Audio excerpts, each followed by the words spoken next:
So in general, the purity of the drug is going to impact the symptoms, the speed of the effect, the intensity, and the range and intensity of negative consequences and its effects. Because if you get something that is diluted down, powerful, as something that's pure, LSD doesn't typically take effect right away. It's like 45-minute lag time. So let's start out looking at some of the drugs of abuse. Alcohol, as it starts to wear off, it wears off faster than the body can start making GABA again. So people start to feel anxiety, and a lot of people will start to feel an anxiety or a panic attack when that alcohol starts to wear off, which leads them to take another drink. There are 8 stages of intoxication as blood alcohol increases. You have your subclinical, which, you're not really feeling much. You have your euphoria, where you're feeling pretty buzzed. Excitement, and then excitement and confusion, then confusion and stupor, coma, and death. Alcohol detox is one of the few drugs that is actually life-threatening to detox from. So they need to be under supervision because their blood pressure can go really high, really fast. They also may have inadequate absorption of certain B vitamins, which can lead to something called alcohol-related dementia or Korsakoff syndrome. If somebody who is detoxing suddenly starts slurring their words and acting like they've got dementia or some sort of cognitive impairment, it is a medical emergency. It's not just going to improve as soon as the alcohol wears off.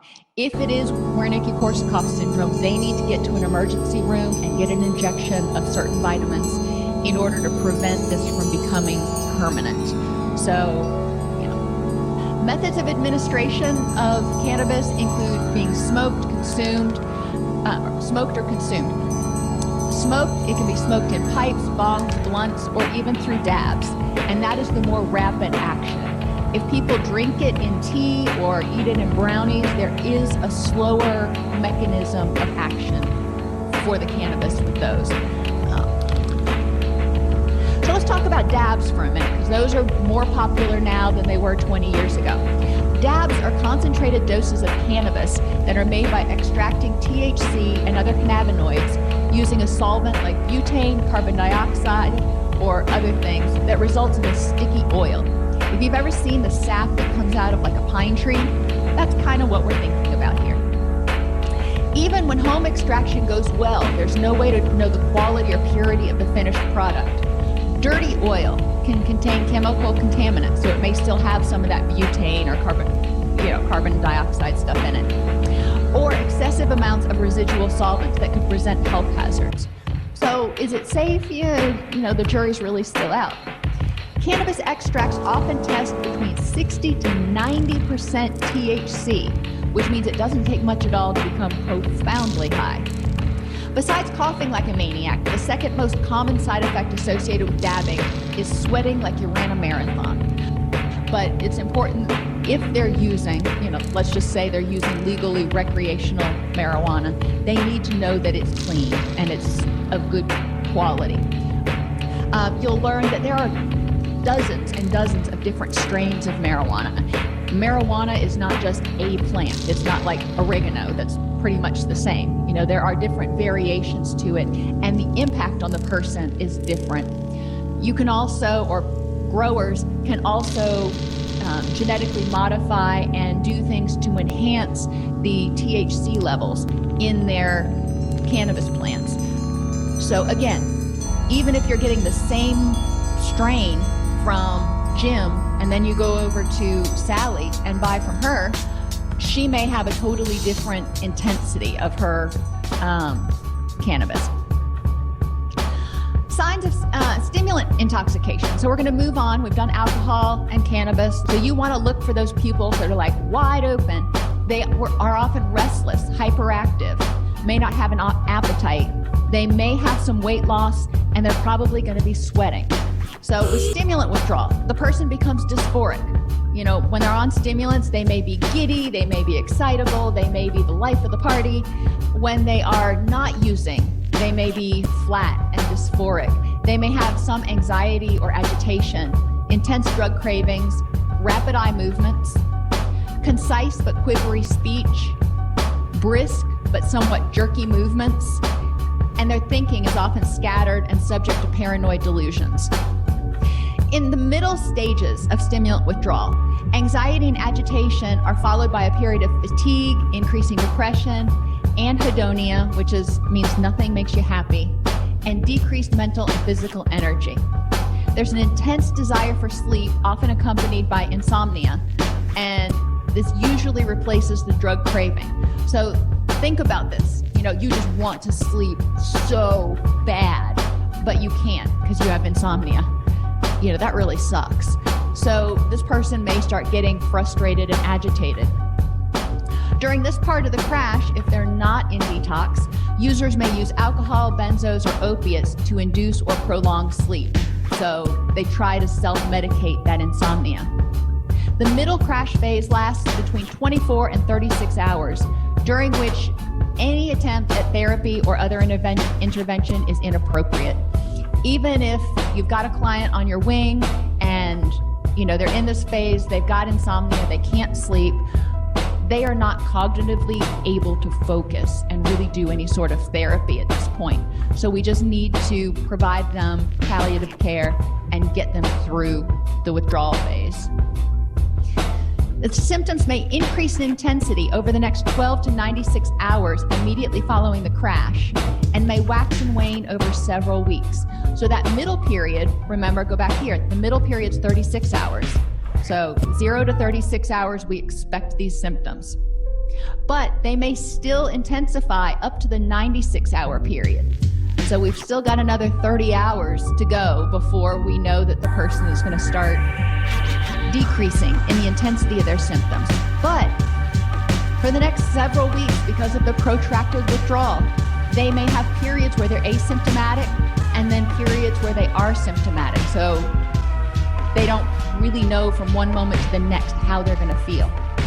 A severe and persisting depression in this phase can result in suicidal ideation or suicidal attempts. So you do want to regularly be screening for mood disorders. And remember, we're not just talking about mood disorders that existed independent of the substance use. If someone is detoxing and they hit this period of severe depression, they start sobering up, they realize that they lost their job, they lost their family, and they've got pending legal charges, they may get severely depressed and be suicidal at that point. So if the person is severely depressed for any reason, you really need to pay close attention. The anhedonia and dysphoria usually dissipate over a 6 to 18 week period. Now sit with that for a second. I don't like feeling blah and unhappy and, nothing does it for me for 6 days, let alone 6 to 18 weeks. And this is true with any stimulant, not just methamphetamine. So your cocaine, your crack, any of that stuff. Adderall, it's important to recognize that this is a problem and it will be a relapse trigger for a lot of people. And I always use the analogy of Eeyore. They were feeling like Tigger for, when they were using. Now they feel like Eeyore and just everything is dragging and nothing makes them happy. And some clients report that nothing is not colorful. It's just everything is gray. There are no highs, there are no lows. It's just blah all the time. So think about those days when it's not raining and it's not sunny. It's just really kind of blasé gray all day long. Think about living in that mindset for 18 weeks, okay? So this is why we need to really create a strong relapse prevention plan, and in some cases, with some clients, have them consider talking to a psychiatrist about a short course of antidepressants. Periods of drug craving may reemerge and be triggered by environmental cues, you see it, people, places, and things, and emotional states. So if they're feeling depressed and they have self-medicated that depression with stimulants before, well, guess what? They may want to do it again. If they are getting ready to go to a party and they've got some social anxiety and they used to use cocaine before they went to parties, it may trigger them to want to use again. So we do need to, again, pay strong attention to relapse prevention planning early in treatment. Tolerance. People, if they've been using for just a few weeks, they're going to need to use more and more and more. You don't get that same happy anymore, which leaves a lot of people doing what we call chasing the high, and they're trying to use more to get that same rush that they got the first time they used. And the anorexic effects, those are those appetite suppressant effects. Those generally wear off pretty quickly too. And weight loss generally stops after several weeks because the person has lost a significant amount of weight, so their base metabolic rate goes down and their weight loss stops. Tolerance also appears to develop to the cardiotoxic effects of large dosers, which means many users who are using something, 3, 4, 10 times what they were using when they started, can use that and not have a heart attack and die because their whole body has gotten used to having that drug put into it. So it's not as dangerous. Tolerance is a really interesting thing. So it's really important for people to understand tolerance and the resolution of tolerance in the whole scheme of recovery. So if they do relapse, which I'm hoping they don't, and relapse is not a necessary component of recovery, but if they do need to be aware of the fact that they can't pick up where they left off at that same dose, or it could kill them. Many of the initial symptoms of stimulant intoxication disappear with chronic use. So they could be using methamphetamine and their blood pressure may be normal, and they may not be nauseous or vomiting at all because their body's gotten used to it. The body adapts in order to preserve itself and help the person survive. Told you we'd talk about sensitization. Now this is the opposite of tolerance. Sensitization is a unique phenomenon of stimulants. Users are especially vulnerable to psychosis-inducing effects. So after one psychotic episode is experienced following use, a lower dose may induce another psychotic episode. So some of the negative effects that come from the use of stimulants, you may experience those at lower and lower doses, but in order to get that euphoric feeling, you're needing higher and higher doses. So you see where there's a problem here.